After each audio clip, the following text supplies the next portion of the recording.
Welcome back to Bitching and Moaning. We are your hosts, Patricia and Stephanie. And what we do on our podcast here is we bitch a little, we moan a little, we talk a little trash, we spill the tea, and say the things that you're thinking that you want to say. Yeah. So we are so glad that you guys are continuing to join us, and we have some interesting topics today. Yeah. I think we're going to do a mix-up of some bitching topics today, so I'm excited about it. Yeah. And we hope you enjoy it. We always start with our wines. Yes. So what kind of wine do you have today, Miss Stephanie? So this is, I'd mentioned in the last podcast that I'd went down to a little town or went to see family, and we stopped in a town called Hyco, picked up some wine. So I have another one from the Fiesta Winery. Okay.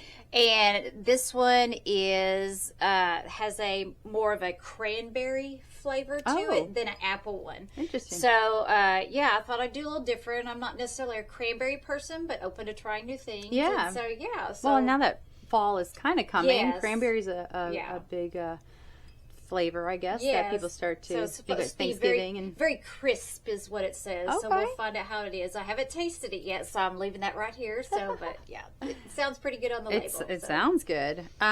I know this is strange. I have ice in my wine. I never put ice in my wine, but I forgot to chill it today. But that's okay. It's all right. I actually think I have one that you might like. I have a peach Moscato. Peach Moscato. From the one and only Messina Hoff. Yes, Messina Hoff has all different flavors. So I went with a little bit lighter today. It's a little semi-dry, so it's not too fruity, even though it's a peach one. But it's light, and you definitely should serve it cold. But again, I forgot to chill it. All right. But so cheers to our Bitchin and Moanin today. Yes. Mm-hmm. Ooh, that is yummy. This Ooh, is I like definitely light. It is light, but it's not heavy in the flavoring as far as like the sweetness. Right. It's good though. Yeah, this one's light, and you taste the cranberry kind of a little bit after, so kind of like a aftertaste. I bet that'd be good for Thanksgiving then too. Yes. Yeah, Oh, yes. for Really, sure. really good. That's coming up. All right, Miss Stephanie, you want to start our bitching out? What you got this week? This is a good bitching. As you can see, my glass is a little more full today because I'm going to be bitching quite a bit. May have to do another refill after our last one. So we are going to go pretty deep. Just a little warning. Going to say some things that if you have little kids that listen, you just might, a little warning on this one because we're going to get pretty deep on some things. But it's not just bitching. I'm kind of angry. Okay. About something I heard today, or not today, but this week in the news. And so I think everybody's aware of the Epstein files and what's going on with that. But there were a lot of the victims, I'll say survivors, since they survived that. Let's just go back just a hair. If you don't know what Epstein is, Epstein was a man who was being charged. Well, he was charged and convicted of like one count in Florida of assault on a child or an underage girl, and went to jail for 18 months, which was ridiculous, and then continued to do it, allegedly. Yes. And finally it caught up to him, and he was also charged in New York for multiple charges of that. Trafficking and all that, allegedly. And he was put in jail, and then in jail, they said that he hung himself. Yeah, he committed suicide. Yeah, committed suicide. And that was a big controversy because they weren't sure, whatever. But what is kind of in the news right now, because he did have a somewhat accomplice, allegedly, but she did get convicted. Ghislaine Maxwell, she got convicted, and she was put in a maximum security prison for 20 years. And then most recently, because they have become back into the news because our president, Trump, has had some affiliation with him, allegedly. And so they're trying to get out the Epstein files and talk about that. So they did interview Ghislaine, and we don't know what all that is just yet. They're getting ready to possibly release those, but with a lot of redaction on it. And because she spoke with the Justice Department, she was able to move to a minimum security prison in Texas, which that again was another uproar. And most recently, the victims of Epstein came forward recently, and this is where we are with this conversation. Right. They were in the news this week. Yes. So go ahead. Thank you, because I always jump in the middle of a conversation, assuming everybody knows. So thank Right, you for right. the background.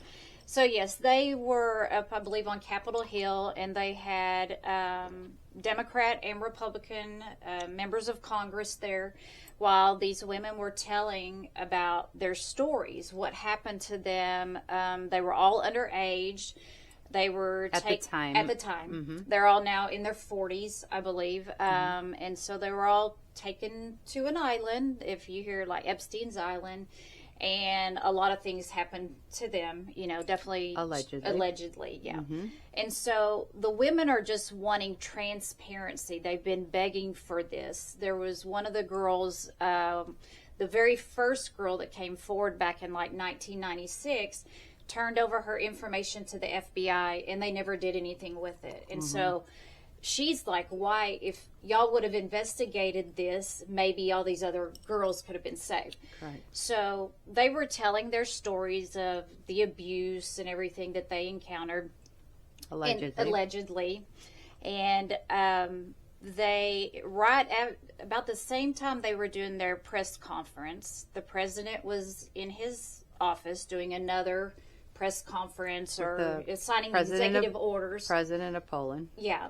And so I guess because someone had asked him a question about the Epstein files and are they going to be released, he basically said it was a Democratic hoax.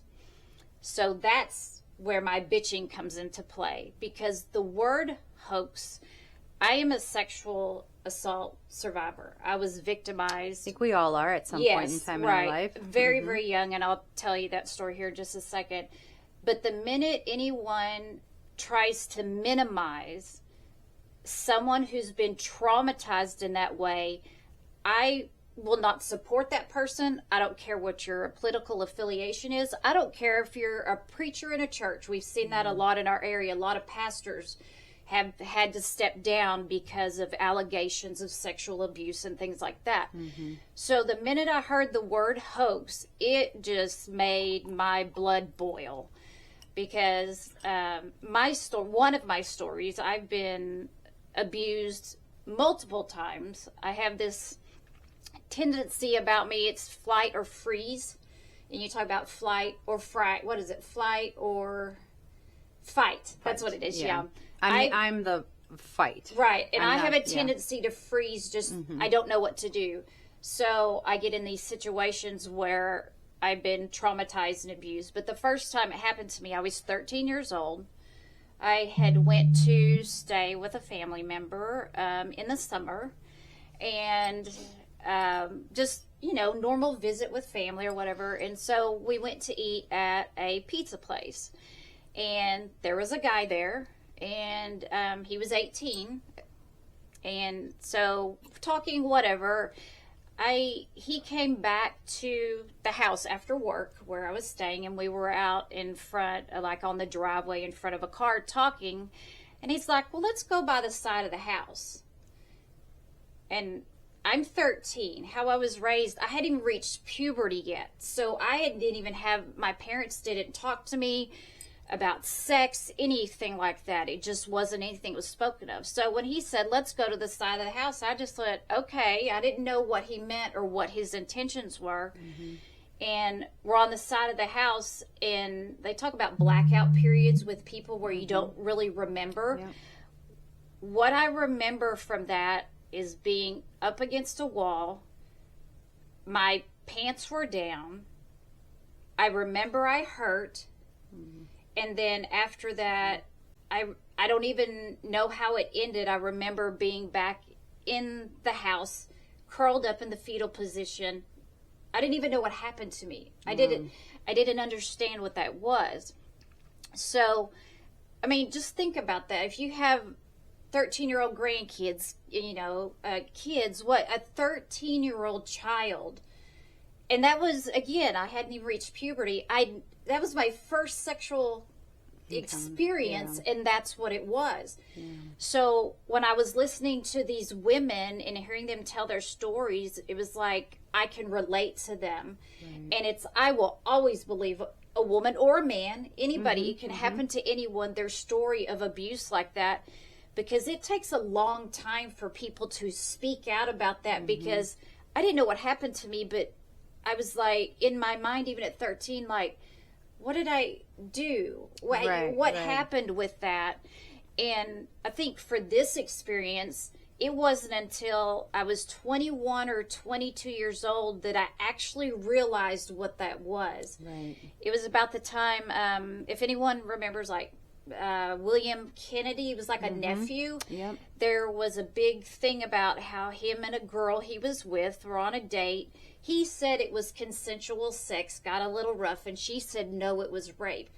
And I can remember that was the first time where I started hearing details and going, oh my God, that's what happened to me. And I think that was about the same time that the word date rape came out. Mine wasn't a date. He came over to the house, but still it was a similar circumstance. And I remember I was driving in a car with the girl's dad at the time, heard that on the radio, and had a full-on anxiety attack because I had put two and two together. And that word hoax just made me so angry, because this is not anything that you should ever take lightly. And it just hit me in a bad way. And so my bitching is about, don't ever take anyone's, a little child, a full-grown adult. You don't know what it took for them to talk about that, because there is a lot of shame and guilt that comes with actually telling what happened to you. And there's a lot of bravery for that. I look at those women, and as long as it's been, they're still fighting for transparency. They just want to know, what did everybody know? Why weren't things followed up? I don't care who's in it. Like I said, I don't care. It needs to be brought to light, and anyone that was part of that needs to be held accountable, because that just gives the people. But you know that's not going to happen. So I know. that is it's frustrating. One of the reasons why it's taking so long. You know, if you look at Jeffrey Epstein's deposition back when he was first deposed with the original charges, he was deposed in that, and they asked him about President Trump and if he had a relationship with him, like a friendship or whatever. And you can see pictures on the internet. I know things can be AI, but there are pictures and videos and all that at the time of them together as friends with younger women in different situations. You know, it was a public situation, but that shows that he was friends with him at some point in time. And they've talked about that. But they asked him also in the deposition if President Trump had been with him with any younger women under the age of 18 or whatever, and he would not answer that. He pleaded the fifth on it. So that might say something. Again, it's all alleged because he never went to trial and he was never convicted. But it's kind of like 1 and 1 plus is 2, Guilty right? Guilty by association. Yes, and that's what we teach our children. And so, of course, President Trump's name is apparently in a lot of these files. And he keeps saying to release them, but will we release them? Will they be released with the accurate information? And it is one thing to think about. The other thing I wanted to say was, you said you hadn't even reached puberty yet, and you know how you were raised. It might be hard nowadays, because nowadays I think I'm assuming that parents open up more to kids and they talk more about things, and social media is out there, and so these kids are learning things a lot faster than we did. And us both growing up in a pretty religious household, our families didn't talk about that. That was something that was not spoken of. How you have babies, the birds and the bees, and you know, they didn't talk to us about it, and it really wasn't in school. I don't really remember having a banana in school with a rubber. And I went to Catholic school, so you just close your legs and don't do anything unless, you know, whatever happens in the Catholic churches, which I won't even go there. But that's just my perspective. It's actually a lot of priests have been, arrested for doing certain things. And even in non-denominational churches, it's happening. But it's where you look up to somebody, some authority figure, Right. and then these kids get taken advantage of. I will tell you a story. When I was younger, I reached puberty pretty early, probably 9 years old, which that's so young. Yeah, that's extremely It's very young. yeah. And again, we didn't talk about anything. Anytime my mom or my sisters brought feminine hygiene products home, my mother, I was like, what is that? My mother would be like, no, that's cereal. It's cereal. Cereal? So she would never tell me what it was. So the minute that I got my period, I was at a movie theater with my friends, so basically by myself. Yeah. And I thought I was dying. I did too. I thought I was dying. Oh. So strangely enough, there was a payphone in this, excuse me, in this bathroom, and I called my sister. I said, I don't know what to do. I didn't know what to do. That is like the most petrifying feeling ever, because my mom didn't tell me anything about it. So I had my older sister, God love her, she took me to a lot of things to like help me understand my growth. And she told me, okay, well, do this, do this, do this. And thank God for that. But I vowed that if I ever had children, especially girls, that I would never let them be in that position where they are scared to something happening to their body. My kids and I are very, very open with each other. Sometimes they don't really like to talk about, they're a little embarrassed. But for all in all, I just want them to know that they're never judged for anything, because your body happens, life happens, mistakes happen, but you always want to be there for them. Right, support them no matter what. But again, back in the day, we really didn't have those it was conversations. awful. So if they're not talking to you about what's going to happen in your body, can you imagine? They're not talking to her about what's going to happen with a boy or me. We learned the hard way. Yeah. Hard way. I think because information is everywhere now, parents have a better opportunity to be able to speak to their kids, like to your point, learning earlier and earlier about different things. Yeah, there was no talk of that. And the only thing I remember that my dad said to me was, and this was later on after that incident had happened, he was like, I was a boy once. I know what they think, so watch what you wear. And I'm going, what does that even mean? But that was just a time. To me, it sounds like, again, and nothing towards your father, but sometimes society is like, well, she was wearing this. Yeah. And it's like, what do you mean? Men go out shirtless. Does that mean it's okay for us to snap their boobies, or smack their butt? Yeah. No. Yeah. Your body is your body, and you should be able to wear whatever. You wear bathing suits. Right. Is that saying, come get me because you're wearing a bathing suit? I mean, when I think about how my dad said that, I was like, I didn't understand it, but maybe he was approaching just to be conservative, and just because again, being raised in the church, you are conservative anyway. But I didn't understand that. And as far as hygiene products, when I had mine, I thought I was dying as well. And my mom basically said, this happens once a month, and gave me a pad. You're going to be fine. But I didn't know that meant now if another incident happened, that I could get pregnant, right? Because once you get to that point. So it was, I just could go on and on and on about that. But going back to your bitching, so again, President Trump said that he believed that they were telling him that there was a list that the women were creating on their own of dates, times, people. And again, it's not just President Trump. There was a lot of names being thrown out there of very powerful people in the movie industry, in political, in social aspects, So I think a lot of people are nervous a little bit about if that does come out.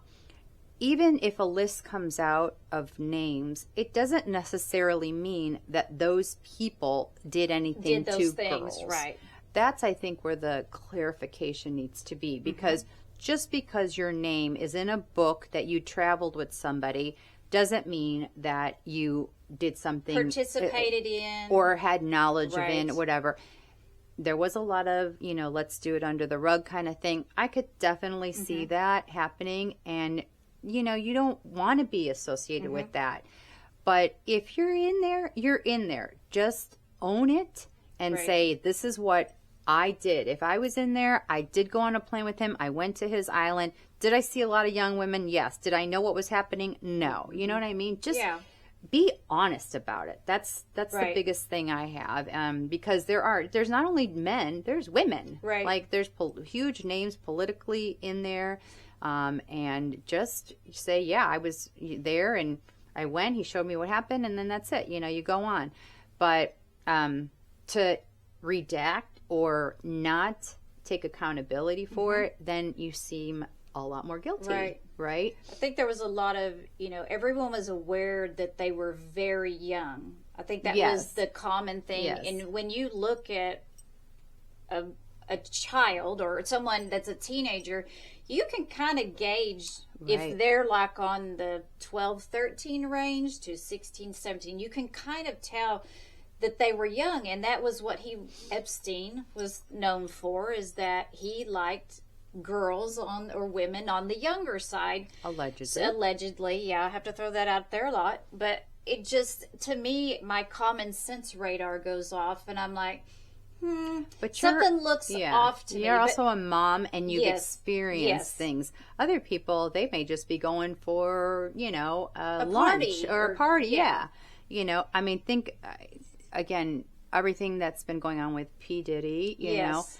there was so many people at his parties. Right. So many famous people. But do you think they all did that? Right. They didn't. Not all Right. of them did that, So did they see, oh man, I see something going on over there. I'm Yeah. not going to be part of that, Right. But are they guilty by association? Should they go, hey, don't do that? Right. How many people are you know that do that? Not Yeah. very many people. Or you Is don't it wanna- right or wrong? Right. It's, it's their judgment on it. We can't judge them because we're not in their place at their time when they're at these parties. So you don't, I just say you don't really know. Should they know better? Yes. Yeah. But again, the accountability of they've said, this is all again allegedly, but they've said Barack Obama, Clinton, Mrs. Clinton. I mean, women were Yeah. there too. So can you honestly think that, again, is a lot of people have different views politically, but can you honestly think that Hillary Clinton is going to a pool party with a bunch of young girls and he's molesting them and she'd be like, no, I'm going to just give me another margarita. No, Yeah. she's not. I mean, maybe she went for like a luncheon and they had Yeah. a meeting and whatever, and there was girls at the pool. Do you pay attention? I don't know. Yeah. Again, I am not justifying Right. what happened to these women because we have both experienced that. But okay, release the information. Yeah, I think the thing is, it's about the transparency. These women want that, and it's like, if there's nothing to hide, or there was anything that was even innocent, like, hey, I went to a party, then why not release them? When Right. someone says they don't want to release them or they're going to redact, it's almost like, well, I almost have to believe something happened, because what is your holdup of, it's kind of, it's guilty until proven innocent in a way, instead of the other way around, right? Yeah, It's one of those where I think people they think of it as, well, what's the holdup? If you don't have anything to hide, then just throw it out there, it'll go away and we can move on. Right. But I think that's what's making it difficult in such a big story, is because they don't want to release them as is. I just don't like that. And regardless of political views, I just don't like that when politicians decide that they want something to kind of just go away, they'll blame the other party. Right. And it's both sides. It is. It's both 100%. They blame Democrats, blame Republicans blame Democrats. And it's just like, how about the realization of these women are telling you what happened to them, and this is what they, know. how about just going, hey, let's get to the bottom of it and not blaming Right. another party, because the parties don't have anything to do with it. These girls were 12, 13, 14 years old. They're not Republicans. Yeah. They're not Democrats. They are little They're girls. teenagers Yes, just wanting to do they are little teenage girls things, right? that this happened to, that they, say happened to them. They're not going, oh, let me think the Republicans when I'm, 40 years old, I'm going to go against the Republicans. They're not thinking that way. And trust me, when kudos to you for saying what you just said and bringing it to light, of what happened to you. I think that's horrible. I hate that happened to you, and I'm really, really sorry. However, there are women that are just still never going to say anything because they are scared that they won't be believed. Exactly. Yeah. And you did say that, and we have friends that I know that they went to their family members and said, "Hey, this happened to me." Their family members didn't even believe that. Exactly. Yeah. And it's like, why would I lie about that? Yeah. There's like, why would I reason. bring that on myself? Are there people out there in the world that does? Yes, there are. There are people that lie. There are men and women that lie. They said something happened to them.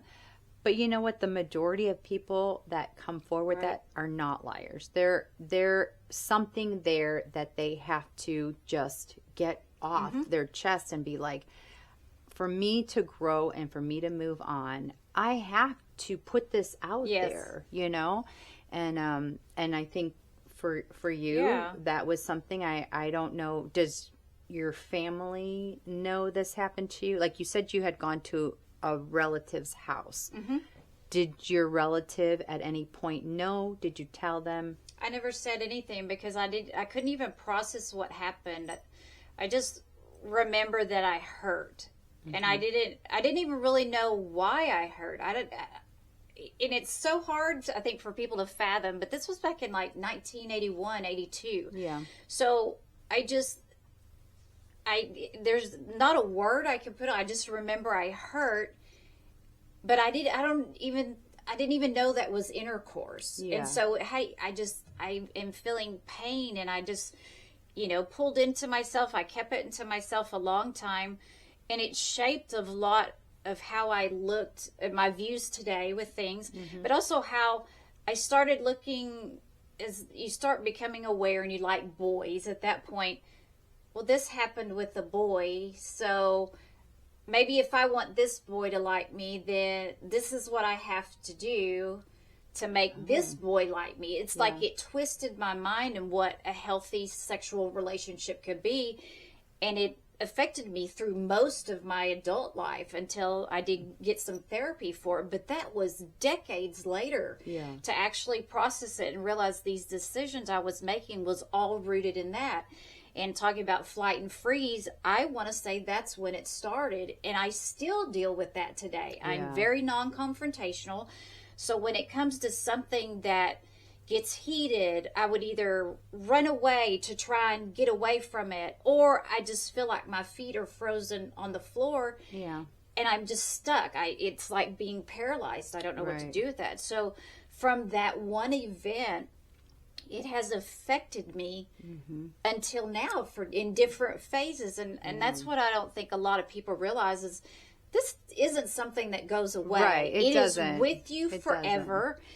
And you either figure out a way to work through it. People are vocal, like the Epstein survivors. They talk their story. And again, it's the only way you're going to heal is the more you talk about it. And this is something I never really said to any family member. I've opened up to it a little bit, but not a lot. And even with the family member that was out, the family member is older than me. And they grew up in a time where it was flash the porch light and that was time to come in. That was like the parent signal. If you were out sitting in a car with the boy or talking on the porch, whatever it was, mom and daddy would flick the porch light. That meant time to come in. Well, the porch light flicked, and I guess they assumed I was going to get this again, just assumptions, assumed I would come in, but I didn't. I guess I didn't come in, or maybe I came in after that. I don't know. Again, the recollection, some of that stuff, it's just, I remember bits and pieces of it. but a different time. Right, right. Today's environment with our kids, if we're thinking, okay, they've been out there too long, we're walking out the door and going, okay, what's going on? Come on, you got school, whatever, get back in the house. Yeah. It was just a different time. People didn't talk about it. So I didn't really open up to anybody about it because, again, the shame, and that's another thing that victims go through. It's like, what did I do? You know, I had to have done something to cause this to happen. So there's a lot of processing with that. That was on them. And the other thing about that, too, he was 18. If I didn't even know it was a crime. That was a crime. He was an adult, even though he was still a teenager. He was an adult in this state. If I would have known that that was a crime, would have I even gone to the police? His word against my word. You know, so there's a lot that goes into actually coming forward. But back then, like I said, date rape wasn't even a thing. And so it was a thing, but it just, you know, it wasn't, because we didn't have so much like social media and the Me Too movement and all that. It was more of a silent crime for women and men, because you know, men had John Wayne Gacy and Jeffrey Dahmer. You know, those were extreme, but they were still assaulted. You know, you mentioned that it, you know, carried on with you in your life. There was a lot of things that happened to me. I had daddy issues. Mine was a little different because my dad wasn't around, and so of course trying to find the love and all that. However, it not only affects you, it affects the people around you. And my examples, I have two, which happened recently because, you know, it doesn't ever go away. There are still people out there that think they can get away with whatever they try, and some of them can. So it was my twins' 21st birthday, and we went to Vegas. My husband now, who's with me, and we took the twins, took some friends, and we went to one of those places where it's like an ice cave where you go in and it's all ice, and you wear these big parkas, you know, and then you can have some drinks, and then there's music, and it's just kind of cool because it's all enclosed in an ice thing, you know. So again, my kids were turning 21, and you know, we were having a great time. And I don't know if I think I had pants on, maybe a dress, I don't know, but again, we had these big parkas on, right? So we're all in there and we're having fun, and then we're like, let's take a picture. And you know, there's people in there, but there was two guys in there who were like in line with us, you know, talking to us, whatever. So we went to go take a picture, and I think these guys were kind of around us, you know, we're taking a picture, and one of them puts his hand underneath my parka and grabs my butt. I was like, what the hell? And I just, you know, again, we're taking a picture, and then I was like, and then I freaked out, and I went to my husband, and I was like, that guy just grabbed my ass, you know. And my husband is like you. He freezes, which drives me fucking crazy. Because it's like, go do something. Like, I want to go beat the guy's ass, but I'm in shock. So I want my husband to go beat his ass. But can he do that? No. He's an adult. He'll go to jail. I get it, but you just want that protection. You know? And so everybody around, the girls, my kids, and they're like, what happened? What happened? I'm like, you know, I'm trying to be nonchalant. But this guy just took a handful of my ass like it was no big deal for him. And he was entitled to do so. It was disgusting. And they had left. So we didn't catch them. We didn't say anything. I think the shock of it was just like, what's happening, you know? And I have to, you got to go on. You got to be okay because, you know, you're with your kids and everything's got to be okay. And, you know, I'm thinking, this sucks. And my husband, I know he tries. He just didn't do anything about it. So that was like kind of strike one for me. Okay, well, you know, we're all in shock. Fast forward. We are so here in Texas, every September, we have something called the Grapevine Wine Festival. And it's great. You buy tickets, you go there for an hour and a half. You get little shots of wine, about 100 wineries from Texas. Amazing. It's great.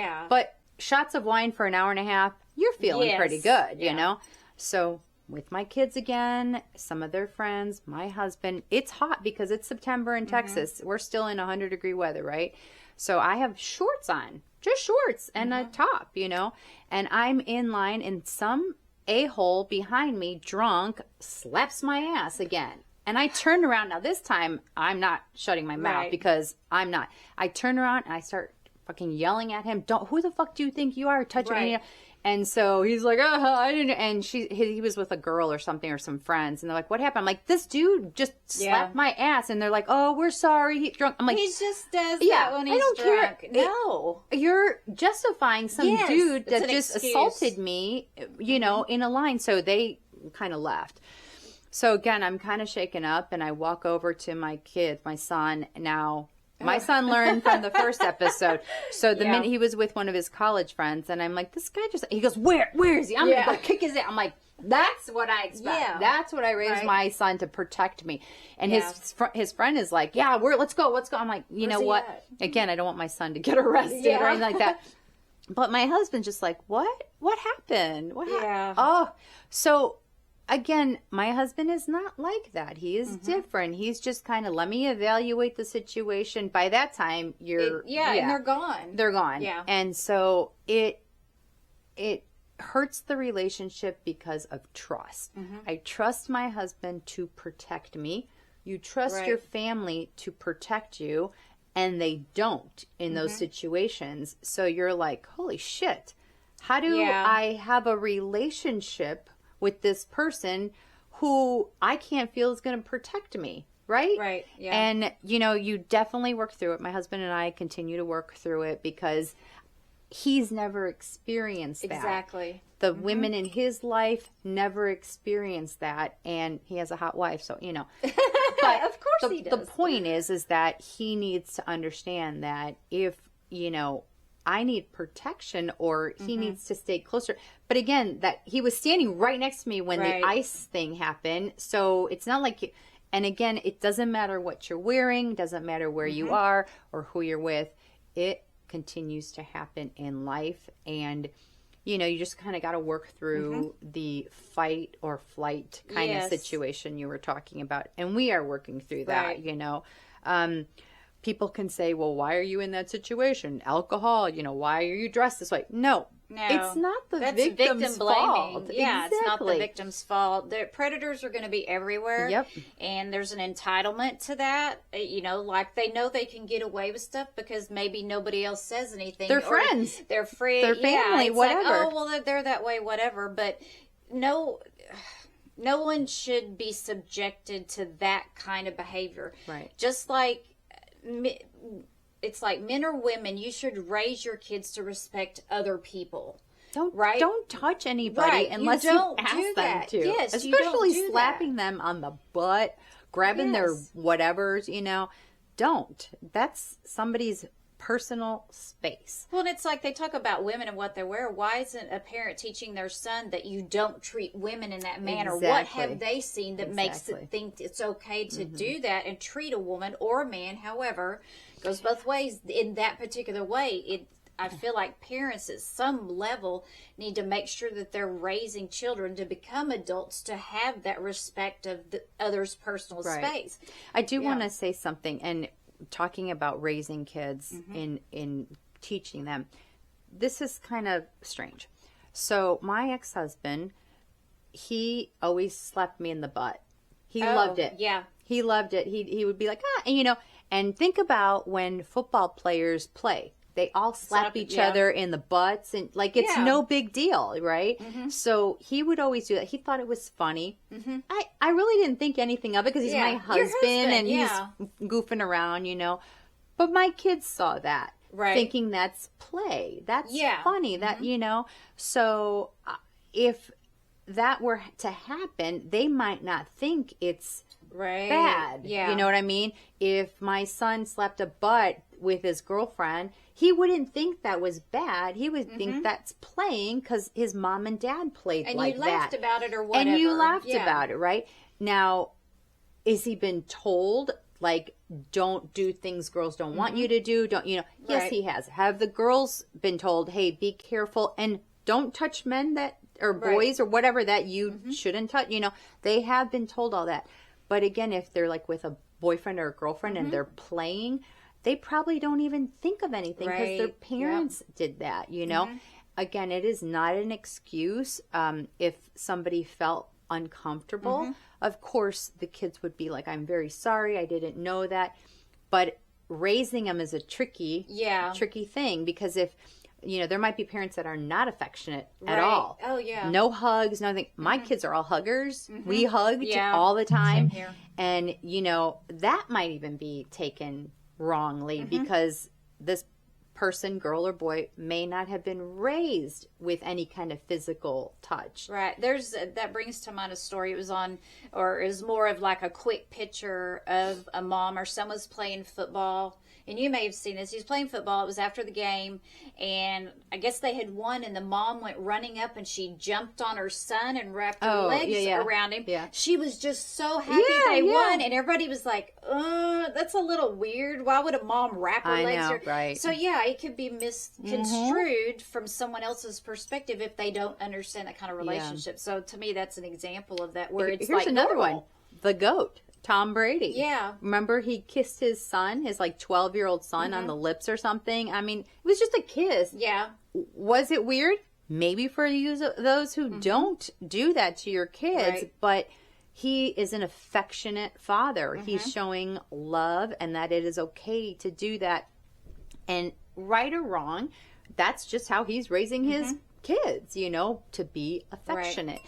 So I'm not saying that anybody who is slapped on the butt that doesn't want it is wrong. If it's wrong, if it feels wrong to you, then it is wrong. We are acknowledging that. I am saying that there are situations, like I was saying with how we, you know, my husband used to slap my butt. My kids probably thought, oh, that's funny, you know, that's great. Or that's showing affection, you know? And, but if it's not welcomed, then they definitely have to acknowledge and say, you know, I'm really sorry. And these people out there, it's one thing to do that to your significant other, your boyfriend, your girlfriend, whatever. But to a stranger, don't touch strangers. Don't touch strangers. Just stay out of their personal space. Oh my gosh, just stay completely out.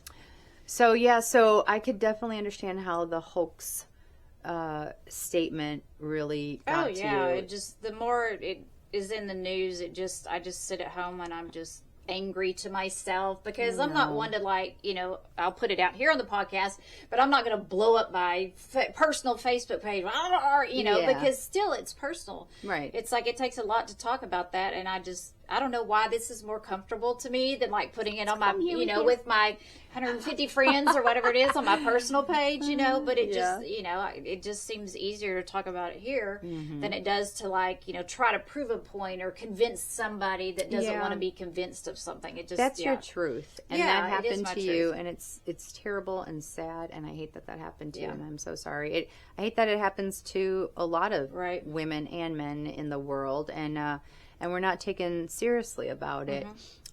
Strange, this is kind of off topic, but we watched the series Dexter. We've been watching that recently, and we're really in the beginning of it. But there is a episode or a couple episodes on there where Dexter, the main character, meets this crazy woman. She is pyromania. She likes to set things on fire. She's diabolical. She lies, whatever. So Dexter dates her for a little bit, and then they break up. And then the next thing you know, she's hitting on his friends at the police precinct where he works, right? And he's telling his friends, dude, do not go out with her. She's whacked out of her mind. And they're like, well, it's okay, it's okay, it's okay. So she goes to one of their houses. The next thing you know, Dexter gets a phone call that she's in the hospital. So he goes to the hospital. He's like, what's that? So she's doing this for attention. Oh, wow. She goes to the hospital, and she says that his coworker roofied her and sexually assaulted her. Ugh. Those are the kind of people that give all of this a bad name because she's lying to get attention from Dexter.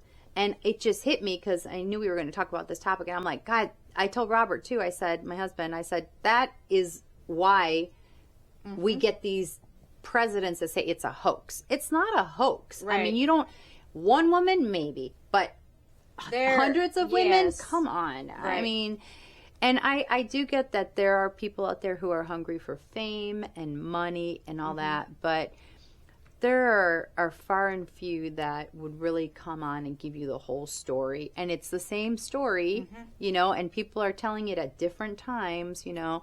But I got kind of mad that that girl said that, because I'm like, it's because of people like that that you don't believe us and you don't believe women that go through that. So exactly, keep fighting the good fight out there, because there are people that will back you, and we understand that.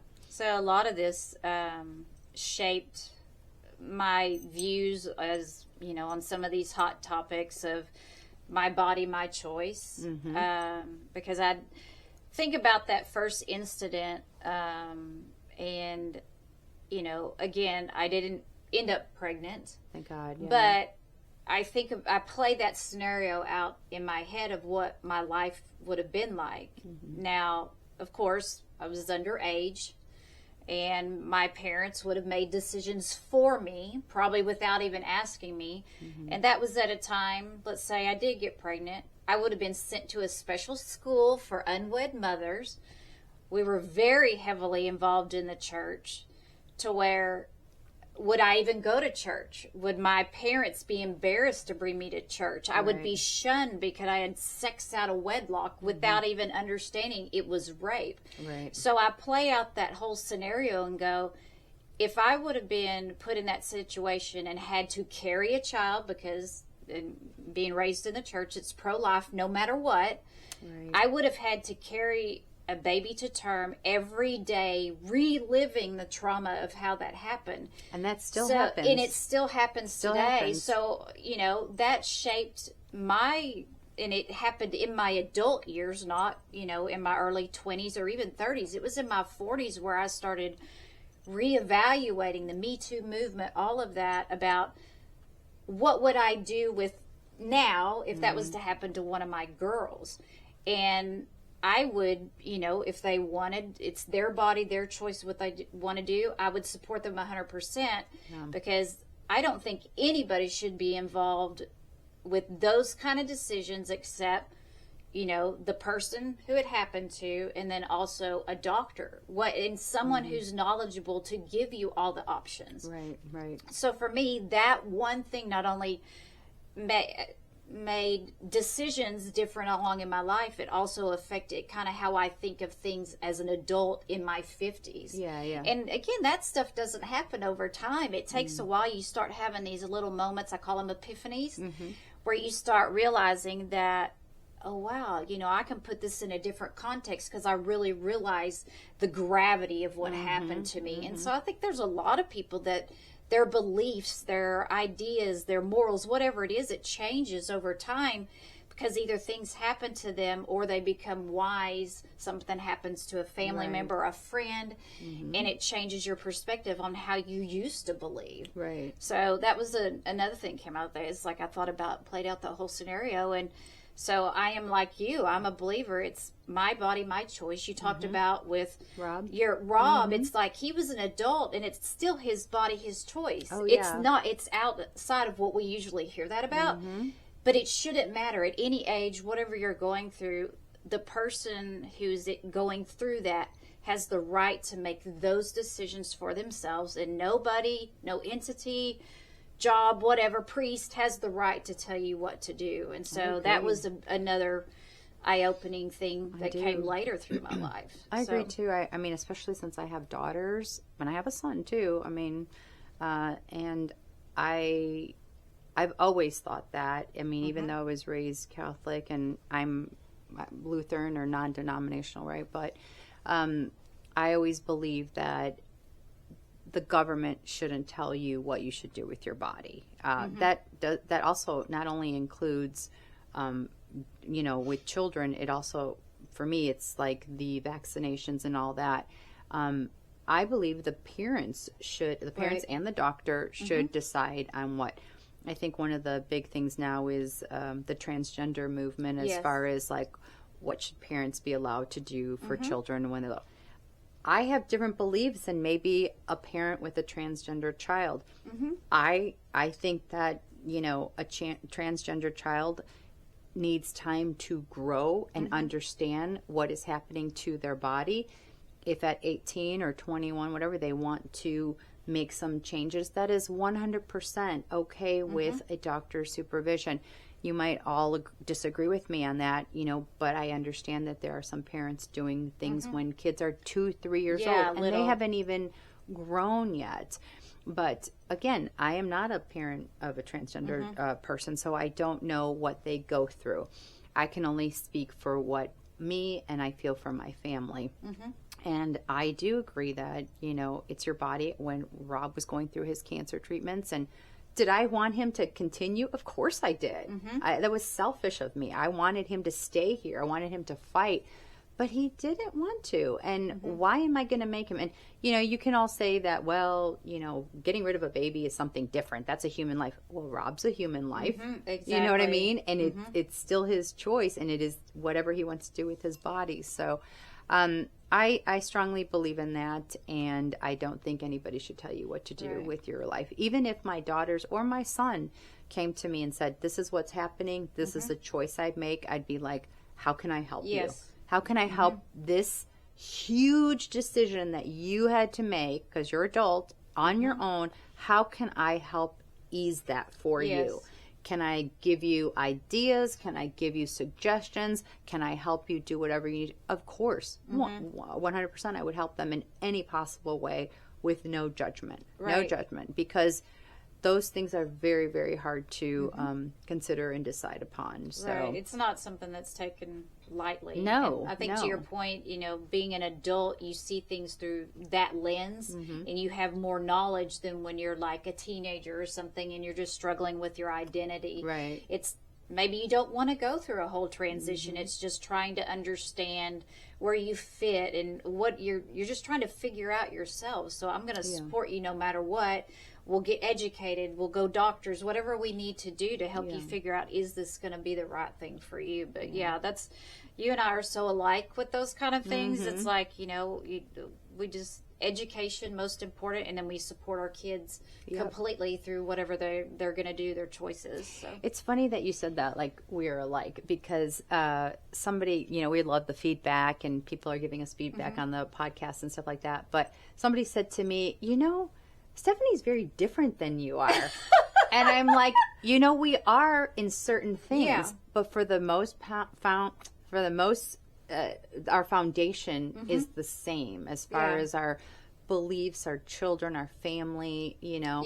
We are different, but that's what is great, because we do have difference of opinions on some things, but then other things we are right there, you know, head to head, and I love that. I love that. I know. I think the foundation is what's kept our friendship alive and is as amazing as it is for so long. But you know, going back to how we were raised, my body, my choice, we just talked about that, is you have felt that way for a long time, where because of how I was raised, and then, you know, mine, even up until, like I said, my early 40s, I had a totally different viewpoint. Yeah. And so that's where we were even different on our viewpoints. But, you know, things happen and change, and you start, you know, realizing things about yourself that I doubt a lot of things in how I was raised now, too. It's like, that just doesn't sound right to me. And so I find at times you and I become more alike and aligned with how we believe in things and how we think about things than we used to when we first became friends. But we survived all that and loved each other through it, and just, I'm going to support you. And I can agree to disagree. Some people hate that phrase, but sometimes it's true. For real, it's like, I hear you. I hear what you're saying. I don't agree with that. This is what I believe, but that's okay. Yeah. It's still fine. Exactly. So we are going to wrap it up. Yeah. We had lots of bitching today. Yes. It kind of spiraled into different things, but you learned a little bit more about us. Yes. And we are not here to debate Republicans and Democrats. We are not. We all have different views on things, and we respect those. We ask that you do the same with your friends and family. Show respect for the differences in life. again, you may not always agree with them, but that doesn't mean that it's right or wrong. Right. It's your perspective, and it's your family or friends' perspective, and it just needs to be respected. And that's why we love these kind of conversations. Yep. So once again, thanks for joining us. I don't think we have any moaning. We don't. I think the bitching took over this time. Yeah, the bitching took over. But we moaned with our little wine. Oh, this was so good. So good. We love that you joined us, and join us again for our next episode. And we hope you have a good week. All right. And we'll see you later. Bye. Bye.